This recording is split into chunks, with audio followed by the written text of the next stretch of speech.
Hi hello सांग माने मु मानकर आलियान आश्रित न्यू ब्लॉगर बर्तमान मु आम रायगड़ा जिले रे नहीं पहुंच जाई अछि कंधमाल जिले रे कंधमाल रे एक छोटिया ग्राम जहाँकि कुर्तमगढ़ अंचल बालीमाहा डुबलामाहा से ग्रामर ना सेठार आसी पहुंच जाई अछि आ सेठारे मु आपन मानको एक विजुअल देखा चाहे जो ठारे कि चाष करा जाए गोटे अन्य प्रकार जहाँकि मु आपण मानको ए वीडियो रे देखाउ अछि।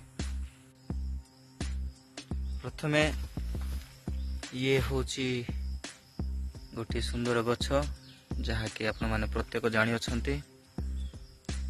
या होची हळदी गछ आपण माने बहुत सुंदर भाव जानी अछंती। या अपरिचित विषय किछि नहे तथापि मध्य मु एही वीडियो रे आपण मानको देखाउ अछि जे गोटे मिश्रित चाष जहाँ को कहा जाए गोटे स्थान रे बा गोटे जगह रे बा गोटे पड़िया गोटे बिल रे एमती गोटे स्थान रे विभिन्न प्रकार चाष करा जाय थाए ताहाको मिश्रित चाष बोली कहा जाए। आपण माने जानि अछंती हळदी साथे साथे निकटर अछि सारू आपण देखो छंती बहुत सुंदर सुंदर देखा जाए पत्र गुड़ा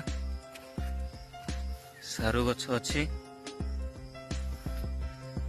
एहाको लागि एठारे सुंदर भावरे तोली चाष करा जाय अछि जहाँकि आपण माने देखि अछंती ना बिल जुड़ुबुड़ू कादुओ पानी रे तोली चाष कर जाए किंतु एही स्थान रे बा के जगह रे पड़िया जमी ढेप अंचल रे जो थारे बिल ही न थाए सही जगह रे एमती तोली को पका जाय थाए। याकू वर्तमान देखो दुई भौणी एमती तो बहुत संख्यक लोक नहांती प्रायतः यही अंचल रे निज काम निजे ही करि थांती। ओडिशा पड़िशा सांग पड़िशा सेमती कहीं कहार काम करि न थांती। ठारे निज जमी रे निजे दुई भौणी धान तोली को एबे उपाड़ु अछंती। आपण माने देखुछंती केते सुंदर भावरे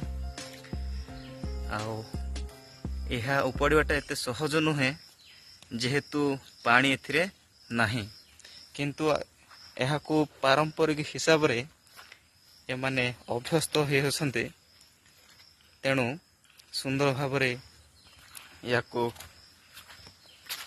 तोली को उपाड़ मध्य अछंती।